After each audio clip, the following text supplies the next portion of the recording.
अस्सलाम वालेकुम दोस्तों, ਅੱਜ ਅਸੀਂ ਪਾਕਿਸਤਾਨੀ ਫਿਲਮ ਅਦਾਕਾਰ ਸੁਲਤਾਨ ਰਾਹੀ ਦੇ ਬਾਰੇ ਕੁਝ ਗੱਲਾਂ ਕਰਾਂਗੇ।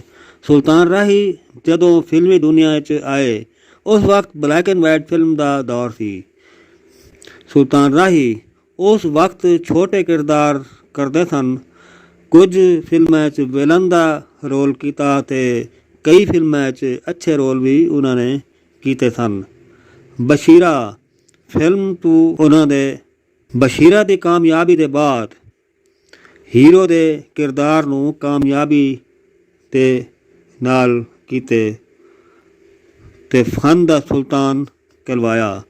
ਉਸ ਵਕਤ ਆਸਿਆ ਨੂੰ ਵੀ ਬੜਾ ਰੋਈ ਸੀ। ਸੁਲਤਾਨ ਰਾਹੀ ਹੀਰੋ ਅਤੇ ਆਸਿਆ ਨੂੰ ਹੀਰੋਇਨ ਦੇ ਕਿਰਦਾਰ ਵਿੱਚ ਦੁਨੀਆ ਨੇ ਬੜਾ ਪਸੰਦ ਕੀਤਾ।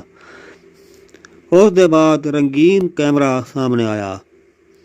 ਉਹਦੇ ਨਾਲ ਰੰਗੀਨ ਫਿਲਮਾਂ ਦਾ ਦੌਰ ਸ਼ੁਰੂ ਹੋਇਆ। ਉਹਨਾਂ ਦੋਵਾਂ ਨੇ ਬੇਸ਼ੁਮਾਰ ਫਿਲਮਾਂ ਵਿੱਚ ਇਕੱਠੇ ਕੰਮ ਅਤੇ ਸੁਪਰ ਹਿੱਟ ਅਤੇ ਕਾਮਯਾਬ ਫਿਲਮਾਂ ਬਣਾਉਂਦੇ ਰਹੇ। ਮੌਲਾ ਜੱਟ ਬੜੀ ਕਾਮਯਾਬ ਫਿਲਮ ਉਹਨਾਂ ਨੇ ਬਣਾਈ। ਦੋਸਤੋ, ਅੱਜ ਅਸੀਂ 1972 ਵਿੱਚ 85 ਨੰਬਰ 'ਤੇ ਜੁਮਾ 1 ਦਸੰਬਰ ਨੂੰ ਬਣਾਈ ਜਾਣ ਵਾਲੀ ਫਿਲਮ ਜੰਗੂ ਦੇ ਅਦਾਕਾਰਾਂ ਅਤੇ ਕਿਰਦਾਰਾਂ ਦੇ ਬਾਰੇ 'ਚ ਕੁਝ ਗੱਲਾਂ ਕਰਾਂਗੇ।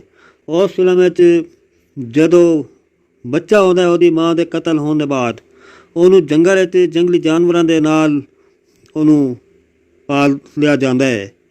ਜਵਾਨ ਹੋ ਕੇ ਜੰਗੂ ਬਣ ਜਾਂਦਾ ਹੈ।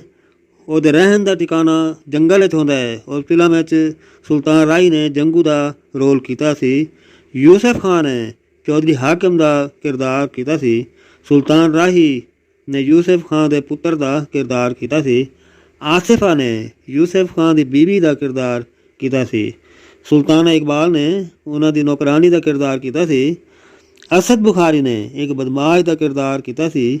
ਸ਼ੇਖ ਇਕਬਾਲ ਨੇ ਸੰਨਿਆਸੀ ਦੇ ਸਰਦਾਰ ਦਾ ਕਿਰਦਾਰ ਕੀਤਾ ਸੀ।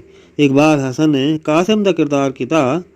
ਮੁਨੱਵਰ ਜ਼ਰੀਫ ਨੇ ਰੰਗੂ ਦਾ ਕਿਰਦਾਰ ਕੀਤਾ ਅਤੇ ਇਕਬਾਲ ਹਸਨ ਦੇ ਯਾਰ ਅਤੇ ਦੋਸਤ ਦਾ ਕਿਰਦਾਰ ਕੀਤਾ ਸੀ।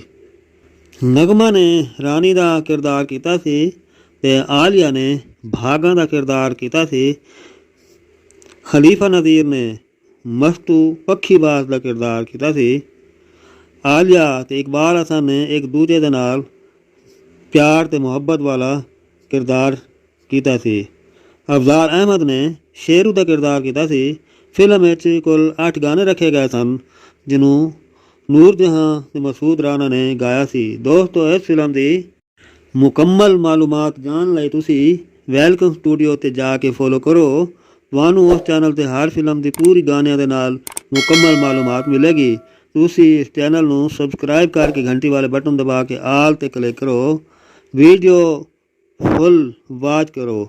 ਅੱਛੀ ਲੱਗ ਜਾਏ ਇਸ ਵੀਡੀਓ ਨੂੰ ਸ਼ੇਅਰ ਅਤੇ ਲਾਈਕ ਜ਼ਰੂਰ ਕਰਨਾ।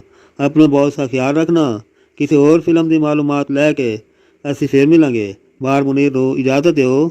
ਅੱਲਾ ਹਾਫਿਜ਼।